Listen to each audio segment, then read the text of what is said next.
Una mañana de primavera del año 30 de nuestra era, en una lejana provincia del Imperio Romano, Jesús de Nazaret fue crucificado.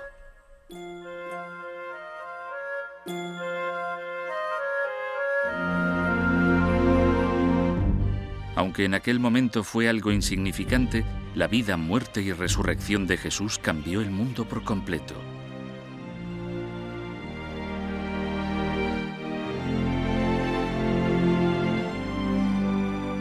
Cuando se estudia la vida de Jesús, hay que enfrentarse a un período de gran vacío. Sorprendentemente, la Biblia no recoge referencias sobre el período comprendido entre su nacimiento y casi 30 años más tarde.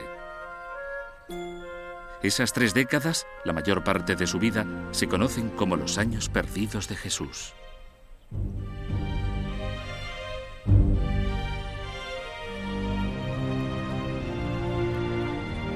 ¿A dónde fue Jesús y qué hizo durante aquellos años perdidos?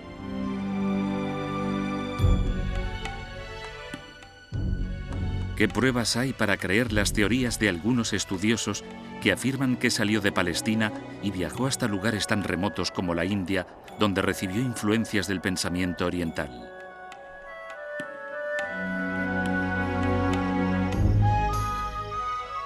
¿Por qué situó el poeta William Blake a Jesús en Inglaterra en el siglo I?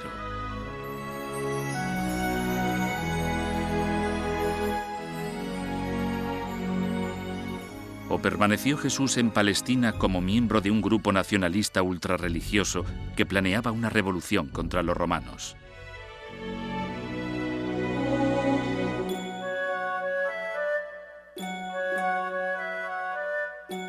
¿Por qué no habla la Biblia de aquellas décadas?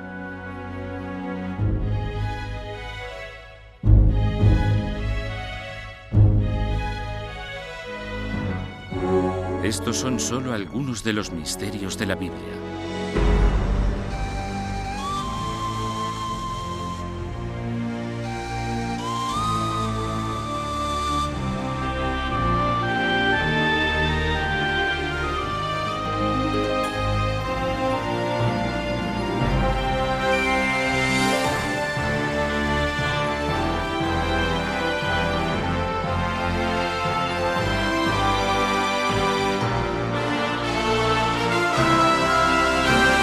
Misterios de la Biblia.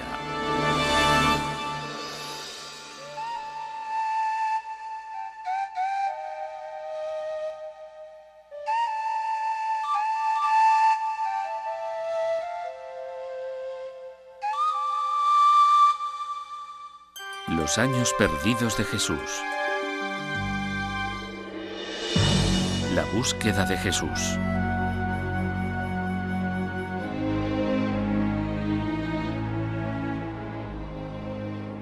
José, hijo de David, no tengas miedo de tomar a María por esposa, porque el hijo que espera es obra del Espíritu Santo. Dará a luz un hijo, y le pondrás por nombre Jesús. Mateo 1, 20, 21. Mateo 1, 20. Su historia empezó hace 2000 años en la provincia de Galilea, situada en el extremo oriental del Imperio Romano.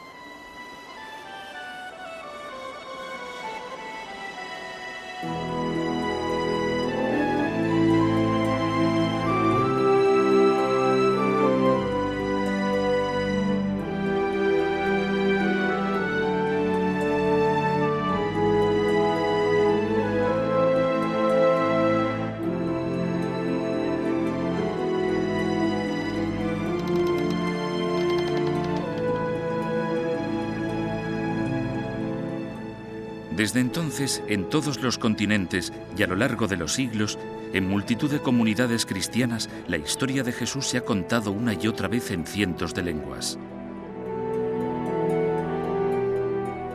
El relato de su nacimiento, sus enseñanzas, los milagros que practicó y su resurrección.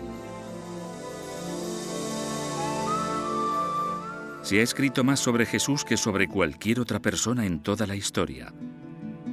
Y aún así, la Biblia no cuenta prácticamente nada del período más largo de su vida. El tiempo transcurrido entre el nacimiento de Jesús y el comienzo de su predicación, unos 30 años, se conoce como los años perdidos. De todo este período solo hay un relato en los Evangelios. En él se describe a Jesús como un niño precoz de 12 años que debate sobre la Torá con los rabinos de Jerusalén. Lo encontraron en el templo, sentado entre los maestros de la ley, escuchándolos y haciéndoles preguntas. Y todos los que lo oían se maravillaban de su inteligencia y de sus respuestas. Lucas 2, 46. Lucas 2, 46, 47. Aparte de este único relato, el Nuevo Testamento guarda casi total silencio sobre la vida de Jesús hasta que empieza su predicación pública. ¿Qué pasó en aquellos años perdidos?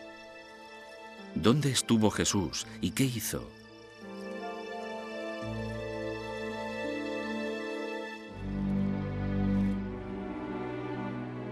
Jesús volvió con ellos a Nazaret, donde siguió creciendo en cuerpo y mente y gozaba del favor de Dios y de los hombres. Lucas 2, 51. Lucas 2, 51, 52. Lo más que podemos decir sobre su juventud es que caminaba solidaria y silenciosamente junto a su pueblo, que seguramente era carpintero y que trabajaba con las manos. Alguien que vivía una vida sencilla en un pueblo de campesinos. Pero incluso esto es una especulación, ya que no se dice nada de ello en el Nuevo Testamento. ¿Por qué nos da la Biblia tan poca información? Casi todo lo que sabemos de Jesús tiene su origen en los 4 evangelios del Nuevo Testamento, los de Mateo, Marcos, Lucas y Juan. Nos puede parecer inconcebible, pero yo creo que los evangelistas eran eso, portadores de buenas nuevas. No eran biógrafos ni historiadores. Lo importante de Jesús era su mensaje espiritual, su sacrificio redentor, no los detalles de su vida personal. Eso es algo que nos interesa a nosotros en la actualidad. Según la mayoría de estudiosos, los evangelios del Nuevo Testamento no son relatos de primera mano, presenciados directamente.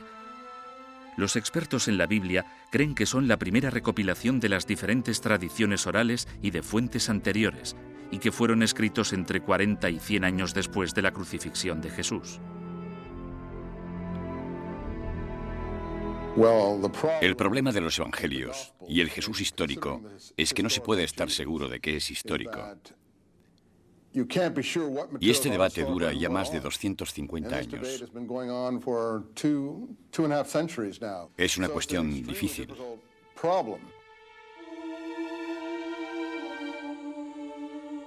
Además del misterio que gira en torno a la vida de Jesús, se añade el hecho de que, durante varios siglos después de su muerte, se escribieron docenas de evangelios. Seguramente habría cerca de 50 evangelios escritos sobre Jesús en los primeros 100 años después de su muerte, y solo 4 de ellos llegaron a la Biblia.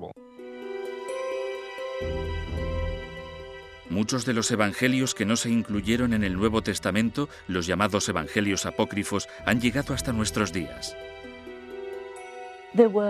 Había mucho más escrito, aunque nunca llegara a trascender a este tipo de escrituras. Pero, ¿nos desvelan alguna cosa sobre los años perdidos de Jesús? En verdad no, solo nos cuentan historietas, como que Jesús mató a unos pájaros y los resucitó, pero son totalmente irrelevantes.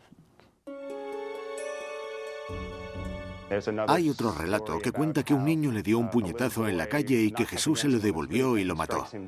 Si yo estuviera recopilando los evangelios, también dejaría fuera ese material.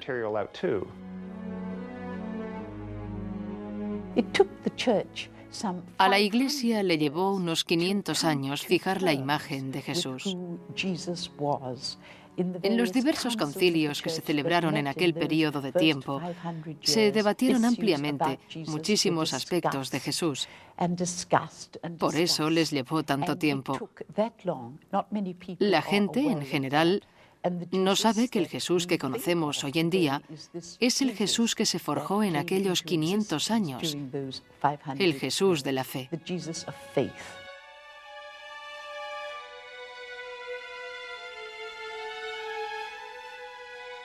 Las fuentes históricas contemporáneas a los evangelios han sobrevivido, pero sorprendentemente también guardan un misterioso silencio sobre la vida y la muerte de aquel hombre que cambió el mundo. Uno de los grandes misterios sobre Jesús es por qué ninguno de sus contemporáneos escribió sobre él.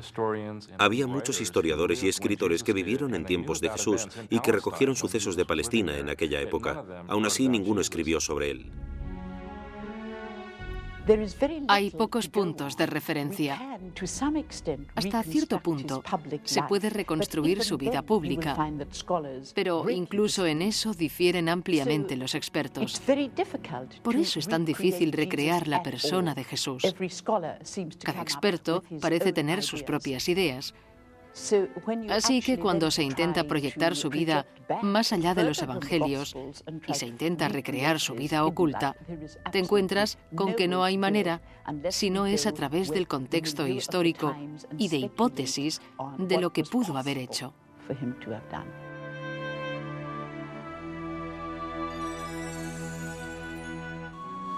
La gente ha ansiado durante siglos saber más sobre la vida de Jesús. En un intento por completar sus años perdidos, se estudió, se investigó y se plantearon preguntas. ¿Vivió Jesús en Nazaret tranquilamente entre los 12 y los 30 años?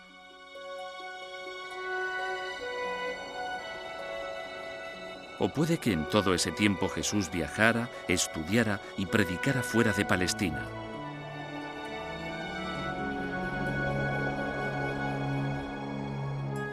¿Es posible que Jesús viajara hasta lugares tan lejanos como la India y aprendiera de las enseñanzas de Buda?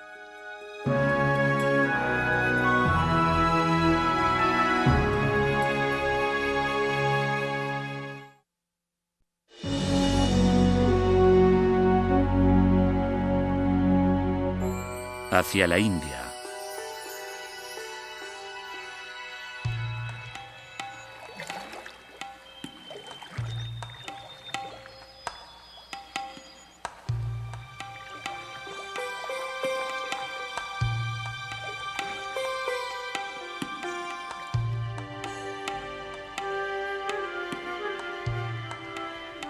Hace más de 2500 años tuvo lugar un acontecimiento en los frondosos bosques del norte de la India que, como el nacimiento de Jesús, cambiaría la historia de la humanidad.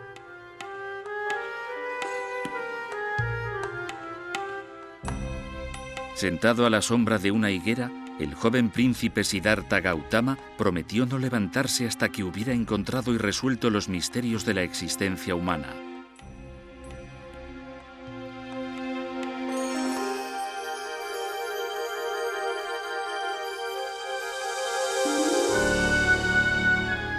Tras una noche de meditación interior, se levantó convertido en Buda, el iluminado. Buda pasó el resto de su vida viajando por la India y por otros lugares compartiendo el mensaje de su revelación.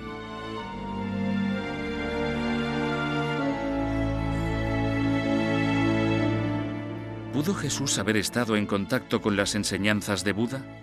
¿Es posible, como piensan algunos, que viajara a la India en sus años perdidos?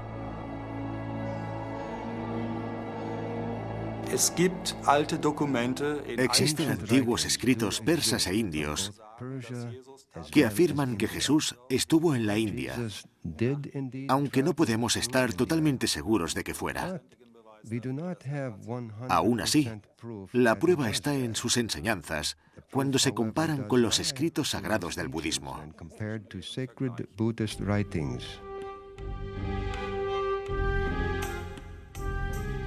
Algunos estudiosos han encontrado considerables similitudes entre Jesús y Buda. Se dice que, como Jesús, Buda curaba milagrosamente a los enfermos, que andaba sobre el agua o que alimentaba a multitudes con solo unos panes.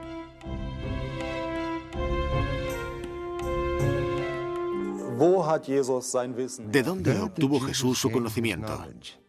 Nadie lo sabe. Se explica con milagros. ¿De dónde se sacó sus enseñanzas sobre ética? ¿De dónde procedían? ¿Por qué es tan diferente y reacciona de manera tan dispar a la de la gente que lo rodea? Son preguntas sin respuesta.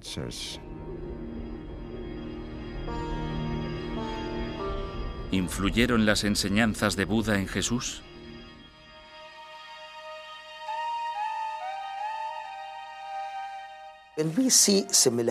Se pueden ver similitudes básicas como la verdad, la no violencia, el amar al prójimo, ayudar a los pobres y a los oprimidos, la frugalidad y la sencillez en la vida, lejos de la ostentación. Todo esto es igual en el cristianismo enseñado por Jesús y en el budismo enseñado por Buda. Quizá lo dijeran con palabras diferentes, pero la esencia es la misma. El significado y el mensaje son los mismos.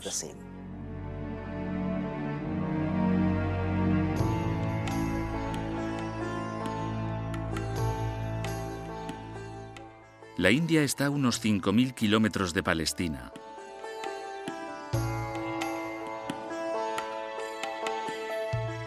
¿Cómo pudo Jesús haber hecho un viaje tan largo?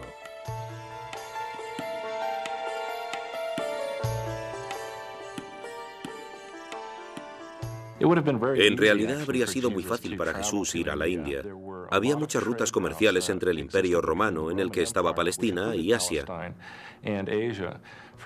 Por ejemplo, podría haber seguido la ruta que empezaba en Palestina, atravesaba el norte de Afganistán y de Pakistán, y bajaba hasta la costa occidental de la India. ¿Pudo Jesús haberse adentrado incluso más hacia el norte y haber llegado a la imponente cordillera del Himalaya?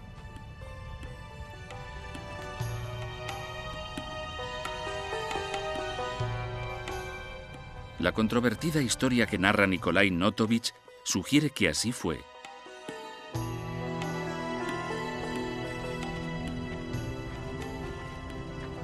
En 1887, Notovich, un periodista ruso, visitó Emis, un aislado monasterio budista situado en la alta cordillera del Himalaya, al norte de la India.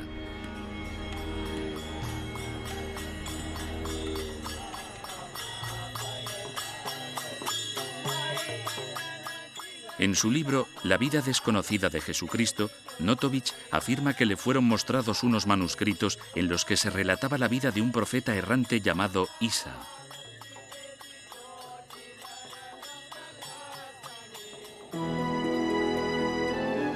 Después de consultar a los monjes y ver el manuscrito, Notovich estaba convencido de que Isa era en realidad Jesús. Según Notovich, el manuscrito arcano que le enseñaron revelaba que a los 14 años Jesús había ido a la India y se había introducido en el budismo. Tras años de estudio y predicación en Asia, pudo volver a Palestina llevándose consigo las creencias budistas.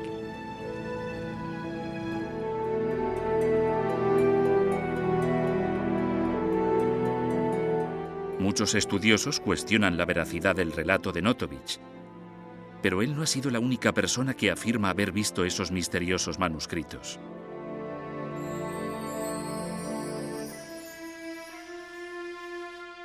En los años 20, un sacerdote hindú fue al mismo monasterio de Emis.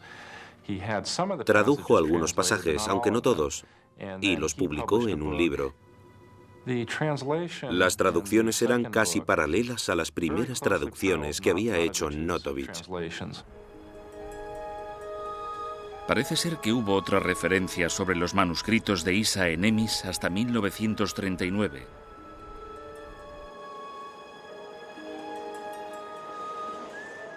Pero desde aquel momento, el paradero de estos ha estado envuelto en un halo de misterio.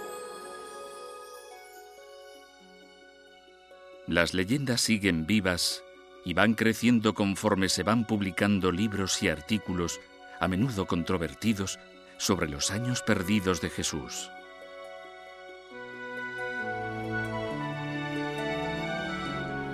¿Viajó Jesús a Inglaterra?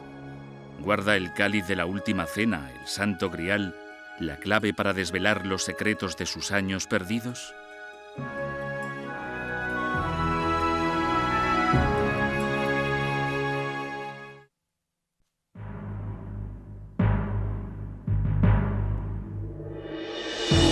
Inglaterra y el Santo Grial.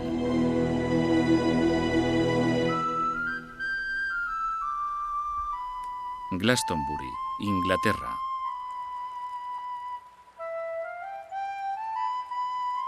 En un emplazamiento cargado de misticismo, entre prehistóricas fuentes sagradas,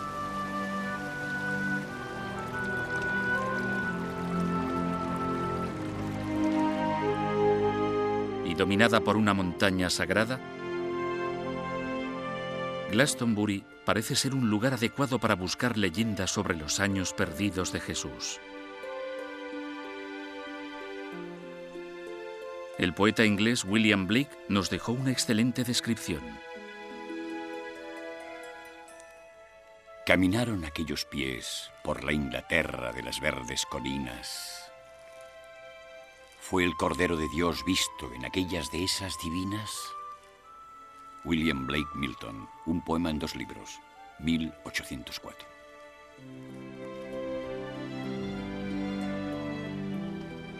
En el singular poema de Blake se habla de Jesús caminando por las colinas y prados de Glastonbury, no muy lejos de su pueblo natal.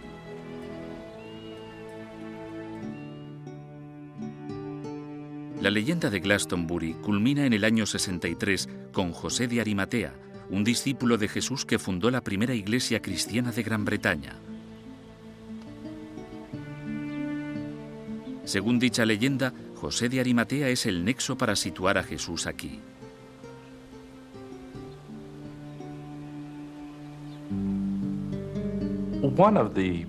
Una de las tradiciones populares de la Iglesia Ortodoxa Oriental, también viva en Inglaterra, es que el personaje de José de Arimatea era en realidad el tío abuelo de Jesús.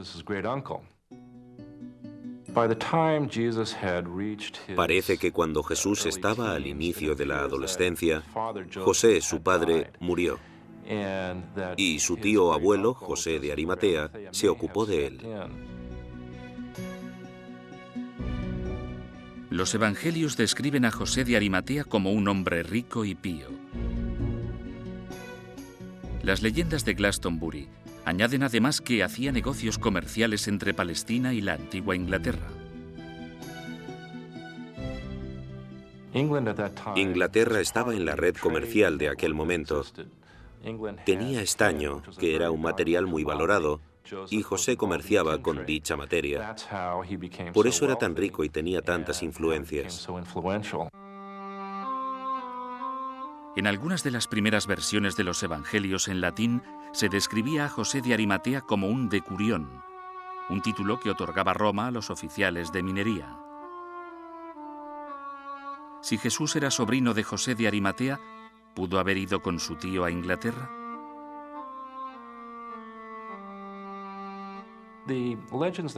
Las leyendas que hay en Inglaterra dicen que Jesús viajó con José de Arimatea por la costa sur de Inglaterra, por Cornualles.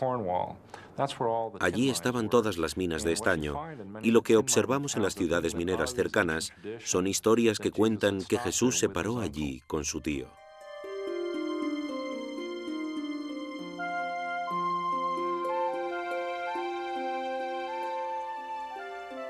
La población que vivía en la zona en la época de Jesús era druida.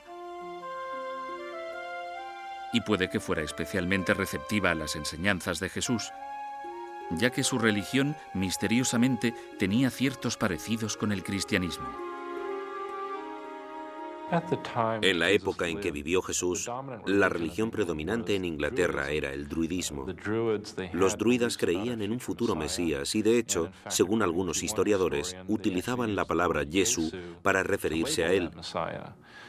y tenían los conceptos de cuerpo y alma, así como muchos otros que se reflejaron posteriormente en el cristianismo.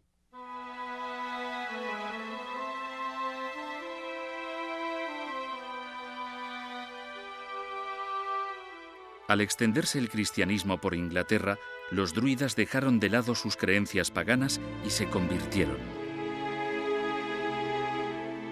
¿Vieron los druidas cumplida en la vida de Jesús su profecía sobre el Mesías?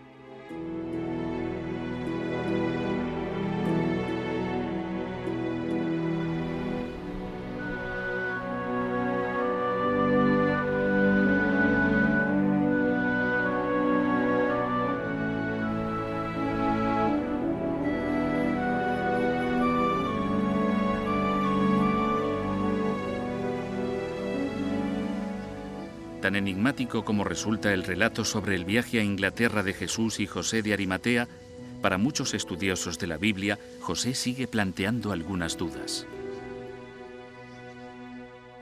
De José de Arimatea, que aparece en los 4 evangelios, ¿qué podemos decir? Yo me plantearía incluso si es un personaje histórico. Los evangelios están llenos de gente que parece proceder de otras fuentes que no tienen por qué ser históricas. Por ejemplo, no hay constancia de que exista un lugar llamado Arimatea. Si se duda de la existencia de José de Arimatea, ¿cómo es que la leyenda sigue viva?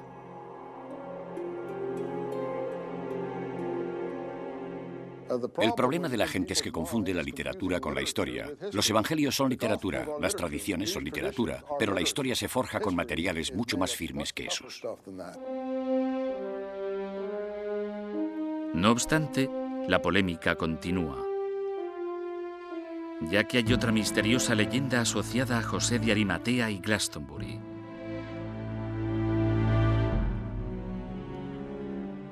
Se trata de la historia del Santo Grial, el cáliz sagrado del que Jesús bebió en la última cena.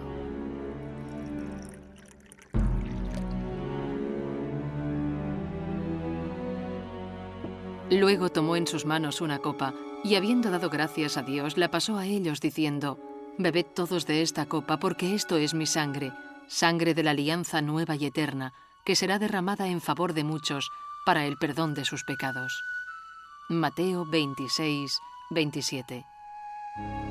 Mateo 26, 27, 28.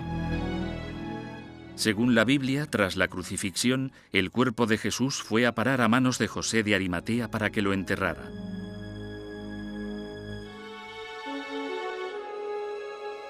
La leyenda de Glastonbury cuenta que José hizo un último viaje a Inglaterra para predicar el Evangelio, y que con él se llevó el cáliz de la última cena.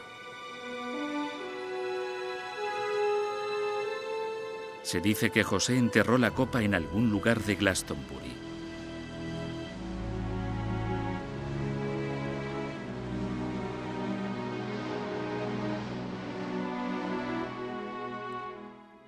Hay otro elemento en la historia de José de Arimatea y es el cáliz. Este se convierte en un símbolo muy importante en la Palestina del siglo I. De hecho, en las monedas revolucionarias judías, la copa es el símbolo de la primera revuelta contra los romanos. ¿Podría ser la imagen revolucionaria judía de la copa una pista sobre el intrigante período de los años perdidos de Jesús?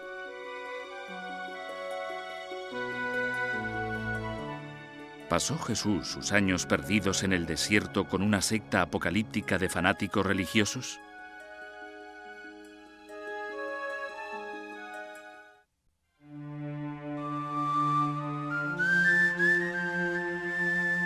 Revelación en el desierto.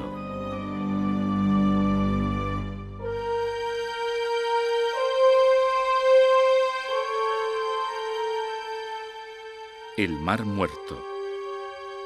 25 kilómetros al este de Jerusalén y a más de 400 metros bajo el nivel del mar, el lugar más bajo de la tierra.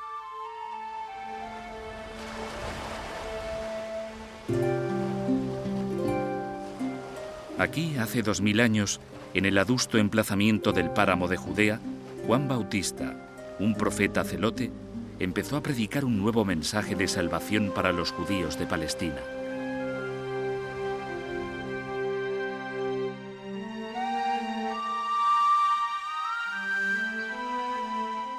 Sucedió que Juan Bautista se presentó en el desierto bautizando a la gente. Les decía que debían convertirse a Dios y ser bautizados para que Dios les perdonase sus pecados. De toda la región de Judea y de la ciudad de Jerusalén salían a oírlo. Confesaban sus pecados y Juan los bautizaba en el río Jordán. Marcos 1, 4. Marcos 1, 4, 5.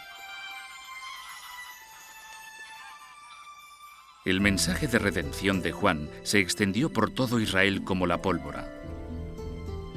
Grandes cantidades de gente iban a oírle predicar y a bautizarse. Uno de ellos fue Jesús.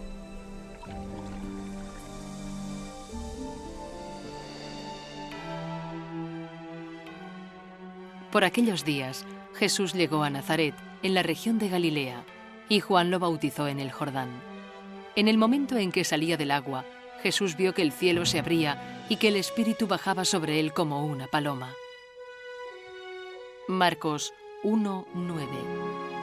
Marcos 1, 9, 10. Todas las fuentes se unen en el punto en que Jesús aparece entre los seguidores de Juan Bautista.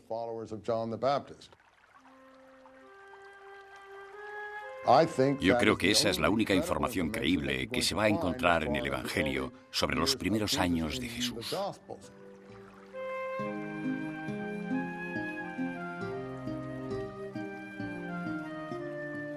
¿Cuál fue el origen del excepcional concepto del bautismo?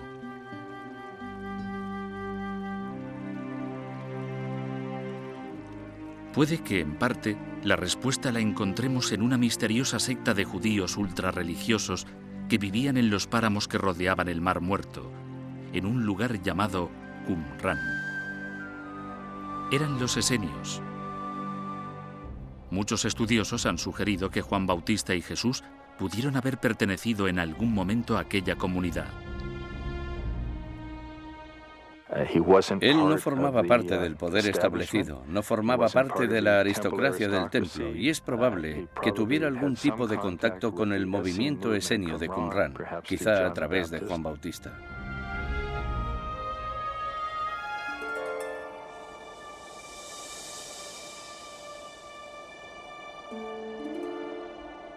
En Qumran fue donde en 1947 se descubrieron los manuscritos del Mar Muerto, los fragmentos más antiguos que se conservan del Antiguo Testamento.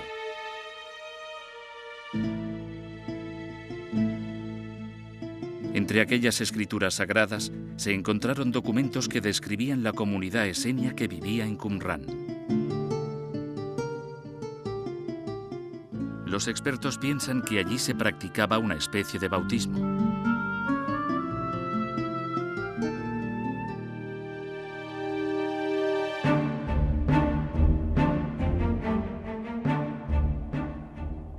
Las aparentes conexiones entre Jesús, Juan Bautista y la comunidad esenia han servido para avivar la polémica entre los estudiosos de la Biblia. ¿Pudieron los esenios haber influido en Jesús y Juan Bautista? ¿Pudo haber vivido Jesús con los esenios durante sus años perdidos?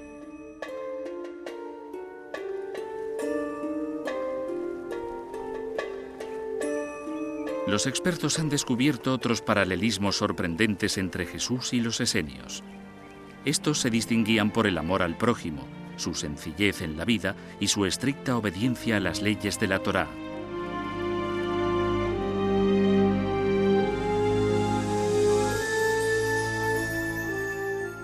Ellos mismos se llamaban hijos de la luz. Había muchas similitudes entre Jesús y su estilo de vida y el de los esenios. Estos vestían de manera muy sencilla. Los bienes que tenían eran comunes y se los repartían según sus necesidades. Apenas tenían bienes materiales. Y estas son las características que conocemos de la doctrina de Jesús hoy en día.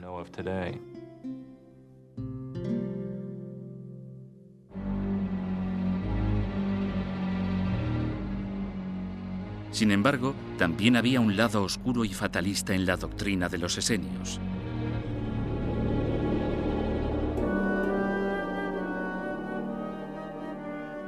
Uno de los documentos encontrados, conocido como los manuscritos de la guerra, ha inducido a los expertos a pensar que los esenios eran fanáticos religiosos.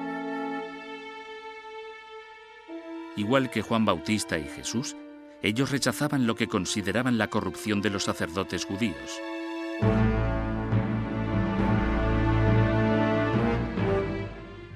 Además, estaban preparados para luchar hasta la muerte contra la ocupación de Tierra Santa por parte de los idólatras romanos.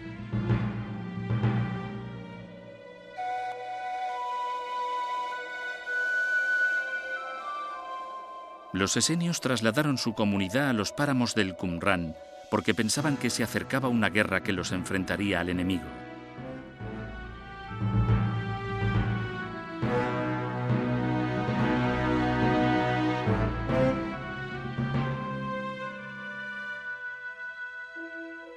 El líder esenio de aquel conflicto sería el Mesías descrito en los manuscritos de la guerra como el maestro de la justicia. Tenemos un grupo de bautistas del páramo que además eran revolucionarios y gente que luchaba por la libertad. Es la característica distintiva de los manuscritos del Mar Muerto, que combinan el ascetismo esenio, el bautismo, la vida en la naturaleza y una ideología pura. Pero también tienen una visión militante y de guerra apocalíptica del Hijo del Hombre, que bajará de las nubes del cielo para luchar en la guerra final contra toda la maldad de la tierra. Eso es lo que se dice en el manuscrito de la guerra.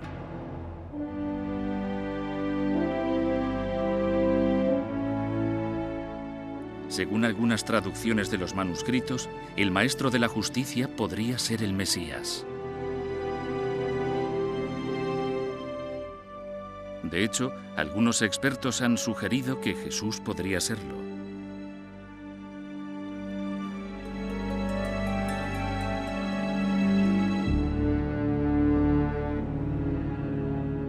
Sin embargo, otros destacan algunas contradicciones que suponen implicaciones de importancia.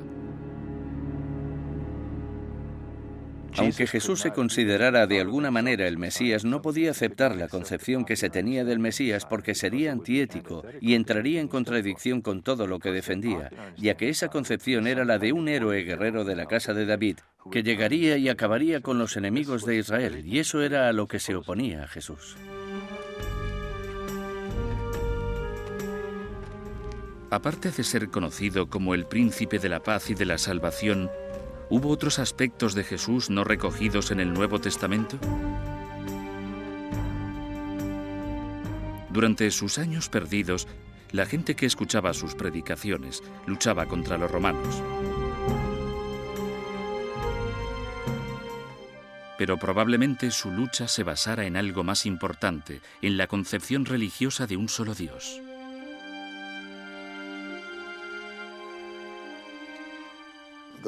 La situación en Palestina era insostenible, y lo sabemos por varias fuentes, entre ellas por los manuscritos del Mar Muerto.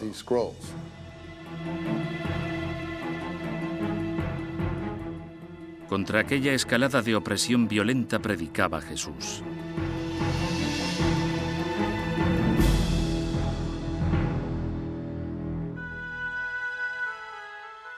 En los Evangelios se describe a Jesús como una persona contraria a la violencia. Habéis oído que antes se dijo, ojo por ojo y diente por diente. Pero yo os digo, amad a vuestros enemigos y orad por los que os persiguen. Mateo 5:38.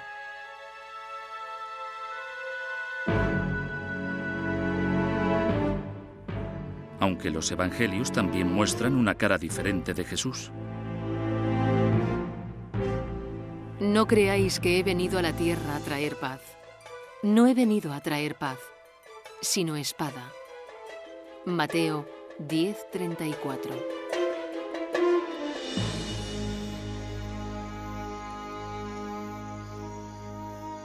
¿Por qué presenta el Nuevo Testamento visiones enfrentadas de Jesús? Algunos expertos hacen hincapié en determinados pasajes de los Evangelios que, según su opinión, contienen pistas ocultas sobre la verdadera naturaleza de la misión de Jesús entre los judíos.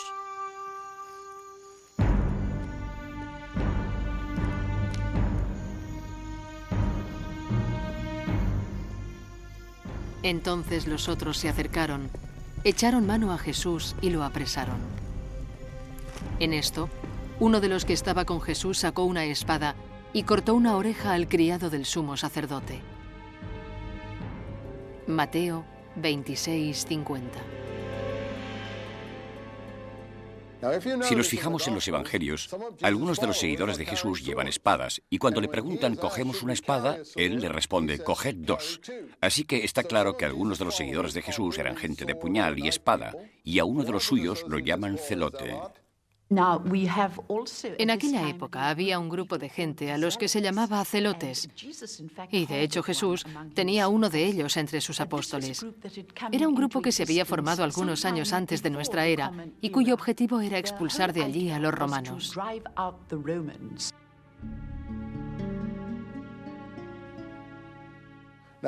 Uno de los problemas del Evangelio y su propia historicidad es que los autores están intentando limpiar la causa por la que Jesús fue claramente crucificado. Los romanos no crucificaban a blasfemos. La crucifixión era el castigo de los romanos para la insumisión política. Por lo tanto, fue claramente crucificado por revolucionario.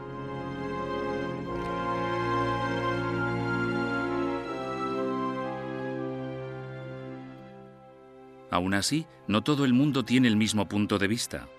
Hay muchos expertos que no consideran que Jesús fuese un nacionalista.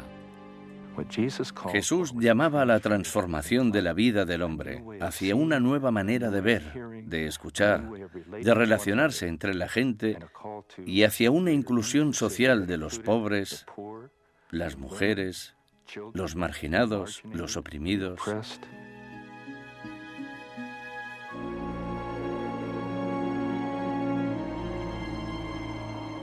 Si Jesús estuvo implicado en una revolución, puede que eso explique el vacío que existe en ese periodo de su vida.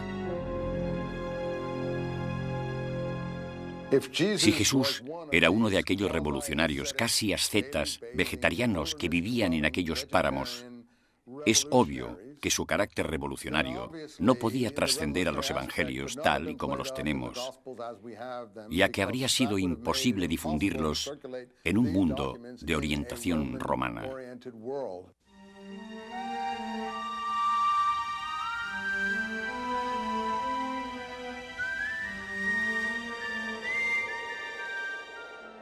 Puede que todo esto nunca llegue a resolverse y sea un misterio para siempre. Desde la muerte de Jesús y durante casi 2000 años han aparecido innumerables historias y leyendas para llenar el vacío que suponían aquellos misteriosos años perdidos. ¿Por qué? Yo creo que aún nos fascinan aquellos años perdidos porque a todos nos gustan los buenos misterios. Ahí tenemos al hombre más famoso de la historia que de repente desaparece durante un largo periodo de tiempo y luego reaparece con un mensaje que cambia el mundo entero. Por eso es natural que sintamos curiosidad por lo que hizo durante todo aquel tiempo, por a quién pudo conocer, con quién pudo hablar y quién pudo inducirlo a embarcarse en su misión.